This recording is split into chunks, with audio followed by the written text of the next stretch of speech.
Hello everyone, this is Mallick. আপনারা দেখছেন digital learning 24। আজকে আমি বলবো যে আমরা প্রত্যেকটা দিন এমন কিছু কিছু ওয়ার্ড ইউজ করি, এমন কিছু কিছু শব্দ ইউজ করি যেগুলো ভুল উচ্চারণ করি।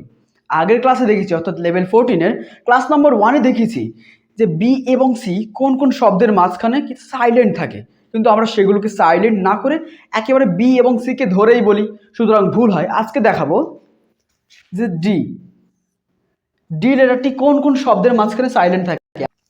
আমরা কিছু কিছু শব্দ ব্যবহার করি যাদের মাঝখানে ডি আছে কিন্তু ডিগুলো সাইলেন্ট আছে। ইংরেজি ডিকশনারি অনুযায়ী ডি সাইলেন্ট আছে কিন্তু আমরা বলি না, যেমন ওয়েডনেসডে বলি। আজকে আমি দেখাবো উদাহরণগুলো।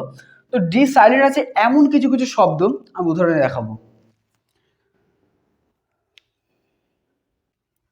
B A D G E, B A D G E কি উচ্চারিত হওয়ার কথা? Badge. B A D, bad, G E G, badge উচ্চারিত হওয়ার কথা, কিন্তু কি উচ্চারণ হয়? ব্যাজ। বয়জে ফল আকার বর্গের জ, ব্যাজ। ব্যাজ শব্দের অর্থ কি?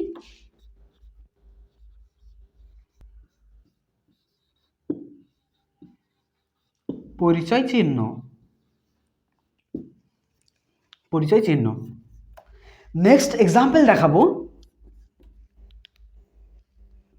B R I D G E, bridge. এখানে ডি সাইলেন্ট আছে, এখানেও ডি সাইলেন্ট থাকবে। এখানে কিন্তু ব্রিজ উচ্চারিত হয় না। কি উচ্চারিত হয়? ব্রিজ। বয়রা ফলা হস্যি বর্গের জ, ব্রিজ। ব্রিজ শব্দের অর্থ কি? সেতু। ব্রিজ শব্দের অর্থ কি? সেতু। নেক্সট এক্সাম্পল দেখাবো। ওয়েন্সডে।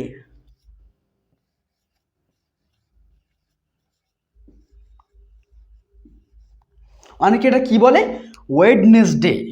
অনেকে এটা কি বলে? ওয়েডনেসডে, অর্থাৎ উচ্চারণ ভুল করে, কিন্তু এর অ্যাকচুয়াল উচ্চারণটা কি? ওয়েন্সডে।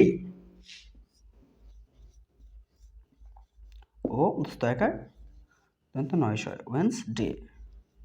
ওয়েন্সডে। ওয়েন্সডে মানে কি? বুধবার।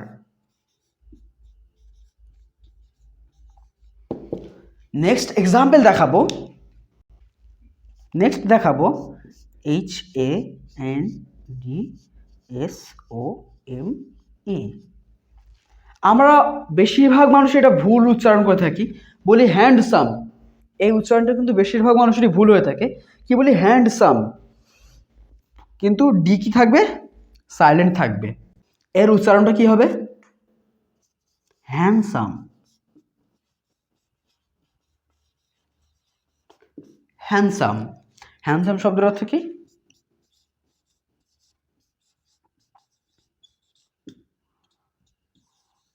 হ্যান্ডসাম শব্দের অর্থ কি? সুদর্শন। তো দেখলাম যে ডি লেটারটি কোন কোন শব্দের মাঝখানে সাইলেন্ট থাকে এবং কেমন সাউন্ড উৎপন্ন করে। যেমন বি এ ডি জি ই, ব্যাডজ নয়, ব্যাজ, পরিচয় চিহ্ন। ব্যাডজ, ব্যাজ মানে পরিচয় চিহ্ন। B R I D G E, bridge নয়, ব্রিজ মানে কি? সেতু।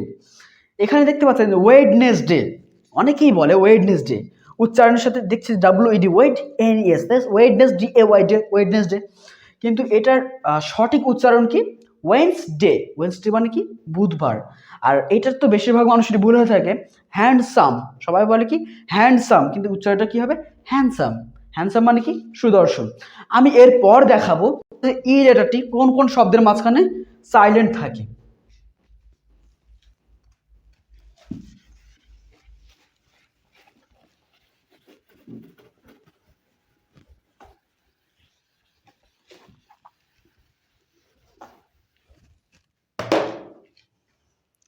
এবার দেখাবো যে ই লেটারটি কোথায় কোথায় সাইলেন্ট থাকে, অর্থাৎ কোন কোন শব্দের মাঝখানে সাইলেন্ট থাকে। প্রথমে দেখাবো এ জি ই। এখানে কি? ই লেটারটি সাইলেন্ট থাকবে। এ জি ই, এজ হয়। আমরা বলি কি? এজ, কিন্তু যদি ই লেটারটিকে ধরি তাহলে কি হবে? এজি। এজ শব্দের অর্থ কি? বয়স।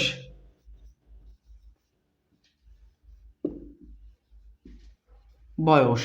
নেক্সট এক্সাম্পল দেখাবো।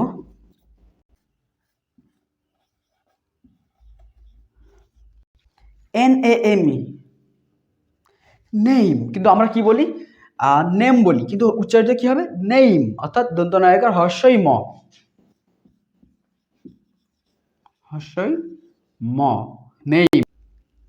আর আজ যদি আমরা কি ইটাকে সাইলেন্ট না করি তাহলে কি হবে নেইমি, অবভিয়াসলি হয় না সেটা। নেইম, নেইম শব্দের অর্থ কি নাম। নেক্সট এক্সাম্পল দেখাবো,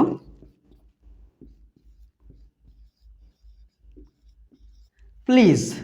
নেক্সট এক্সাম্পল কি প্লিজ, এখানে কিন্তু প্লিজই হয় না, কি হয় প্লিজ হয়। প্লিজ, প্লিজ শব্দের অর্থ কি অনুগ্রহ। এবং নেক্সট এক্সাম্পল দেখাবো TAKE, কি ভাবছে টেক না ঠেক, ঠেকার হর্ষই কম। বেশিরভাগ মানুষ কি করে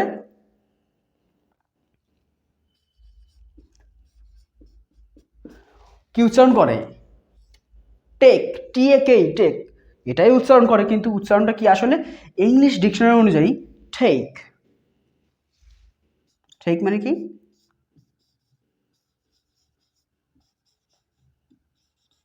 নেওয়া, ঠেক মানে কি নেওয়া। তো দেখালাম যে ই লেটারটি কোন কোন শব্দের মাঝখানে সাইলেন্ট থাকে, যেমন এজ, নেম, প্লিজ, ঠেক। তো এজ, এজ মানে কি বয়স। নেম, নেইমই না নেম, নেই মানে কি নাম। প্লিজই নয়, প্লিজ মানে কি অনুগ্রহ। আমরা কিন্তু জানিও না যে ই লেটারটি সাইলেন্ট আছে।